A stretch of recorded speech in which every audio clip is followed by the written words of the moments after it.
John Lusk here of Lusk Archery Adventures. Serious testing, successful hunting. I'm here at my favorite bow shop in central Iowa, Archery Field Sports. And I've got a bow battle for you today. It's going to be a Bowtech bow battle for 2022. I've got the SR350 on my right, and I've got the CP28 on my left. Now, earlier this year, when I did the 2022 bow battle with a few different bows from a few different manufacturers, I was not able to test the SR350 because they were still working out some kinks with the mod. So now it's come in and I've got a bit of time. I thought I would put these two bows head to head in a battle and see how they do. Now, I'm testing both of them at 70 pounds. And at my draw length, a 27-inch draw. So I'm going to go through some of the specs and design features of each of these and then put them through all the tests that I use in my bow battles. Now, both of them have a lot in common. They both have the deadlock technology, which was a real game changer when it came out a couple of years ago. It allows you, just with a simple Allen wrench, to micro-tune your bow. Super easy. No need to put in shims or do any other complicated things. I mean, you can just loosen a little bolt and then do micro adjustments, moving the entire cam left to right, and then you can just lock that tune in and it's not going to move on you. That's pretty cool. Then they also have the power shift technology to allow you to make micro adjustments to the draw cycle of the bow to where it fits you super well. They've also got the deadlock pockets, which give a really stiff, good platform that will help increase accuracy. And then they've also got the deadlock containment system there and the cable guard, which have a flexible arm to them, which reduces torque and again increases the accuracy of the bow. They both have the clutch performance grips that come in one of two styles, one of two angles. Either if you're a high-risk shooter or a low-risk shooter, you can find one that fits you, and they come in 4 different colors to mix and match as you want like that. And then they continue to use their orbit dampeners. This year they have 2 on each of them, and you can put them either on the left or the right to balance the weight. They're actually pretty heavy, and if you're looking to cut down weight, that's a good way to cut down weight, is to take those things out. But they do provide a good balance to your bow depending on where you put them, and they really do reduce vibration. So those are the things that the bows have in common. But then the CP28 is unique, and then it also has an integrated mounting system for the rest. So for companies that manufacture a rest that can fit with that, you're able to mount the rest directly in the center of the riser. And that makes the overall profile a lot sleeker and allows you to mount your quiver a little bit closer to the riser of the bow. I believe QAD is coming out with one that will work with the Bowtechs in March of this year. But then that's only on the CP28. The SR350 doesn't have that integrated mounting system. Now let me go through some of the specifications for each of the bows. First, the SR350. This has got an axle-to-axle of 33 inches, making it nice and forgiving with that kind of length like that. The weight is 4.4 pounds. Draw weight is 50, 60, or 70 pounds. 10-pound increments can be adjusted, obviously, within that range. The draw length, it can be adjusted 25 to 31 inches. The brace height is 6 inches, and the IBO speed is 350 feet per second. Both of the Bowtechs, really all the Bowtechs for recent years, have a little mod that you can flip, a little disc, and flip it around from performance to comfort settings. So it gets that IBO 350 on the performance setting, the faster speed setting, but you can flip that little disc around, and then it's on the comfort setting, has an easier draw, and you typically lose about 9 to 10 feet per second. So the IBO 350 comes on the performance setting. Now the CP28. Okay, the CP28 is like the exact opposite in terms of the dimensions. It's got a super short overall length, axle to axle, of 28 inches. But it's actually the same weight, okay? It's got a bit wider of a riser right here to give a bit more stability, but it's 4.4 pounds. Again, the poundage can go 50, 60, or 70 pounds. The draw length can go from 24.5 inches to 30 inches. And the brace height is a bit greater and more forgiving than it was on the SR350. It's 6 3/4 inches. So you get the extra forgiveness of length, the overall axle to axle with the SR350, but then you get the forgiveness of brace height with an extra 3/4 of an inch in the CP28. The IBO speed on this is 335 feet per second. And you notice it has a bit of an oversized cam. That's going to help you with such a short axle-to-axle bow. Sometimes people with longer draw lengths run into a problem of a too steep of a string angle. And so having that extra diameter in the cam allows there to be a little bit less of an angle like that to make it a little bit more conducive, even for people that have a bit longer draw length. That's not a problem for me. I have a short draw length, so it's perfect for me. I've never run into any problems with the string angle like that.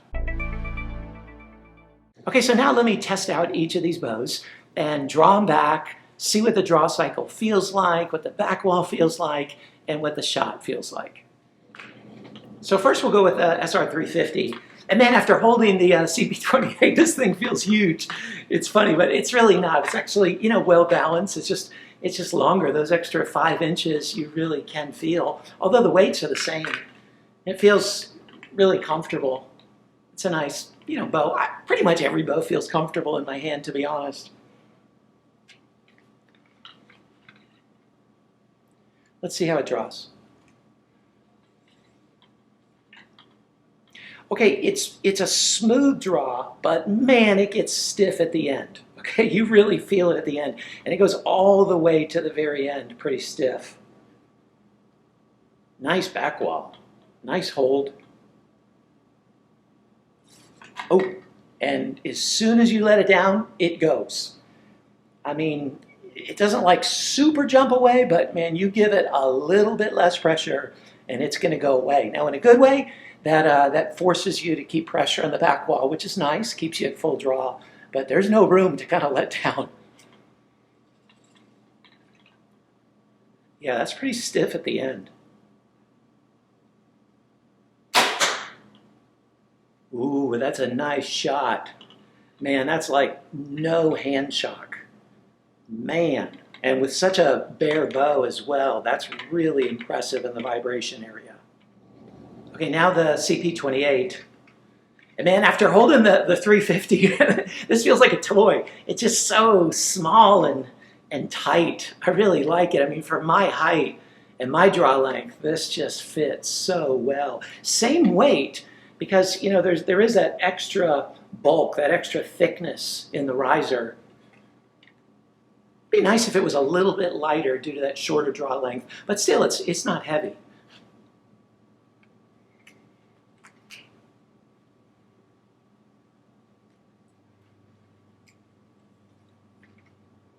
Yeah, that's got a much, much easier draw than does the 350. It still has a little bit of a hump toward the end, but much better than the 350, in my opinion, at least at this draw length.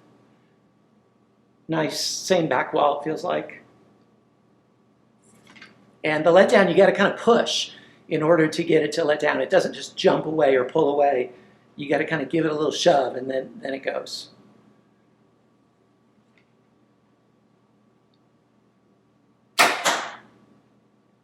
Really nice shot. Has a little bit more vibration than does the 350, and it lasts a little bit, like maybe a second or so. It's not just an initial zoom. It kind of just hangs just a little bit, but it's very subtle, and that's with a bare bow like that. So the SR350 has a much stouter draw, and it pulls away pretty fast on the letdown, but no hand shock. It's an interesting combination. And the CP28 has a much easier draw, and you got to kind of push it away. It doesn't pull away on the letdown. A little bit more hand shock on the shot. Really interesting. SR350, 366 grain. $289. SR350, 440 grain.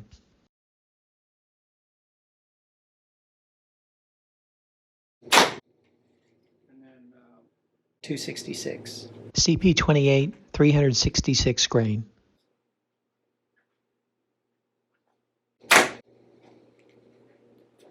$283. CP28, 440 grain.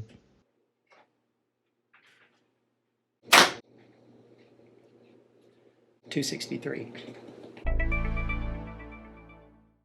Obviously, I'm not in a soundproof chamber, and so there's a lot of ambient noise, but this test will show the difference in the decibels between the two shots from the two bows. First, we'll go with the SR350. 79. Now we'll go with the CP28.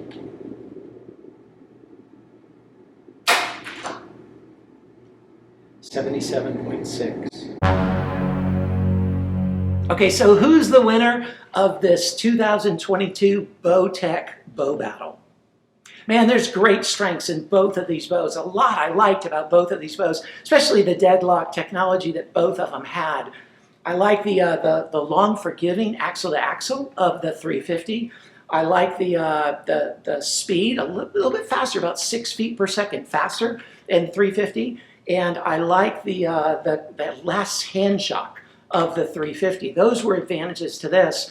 The CP28, I really like that short axle to axle and maneuverability. I like the forgiveness of the longer brace height. That extra 3/4 of an inch really makes a difference. And it wasn't that much less speed than the 350.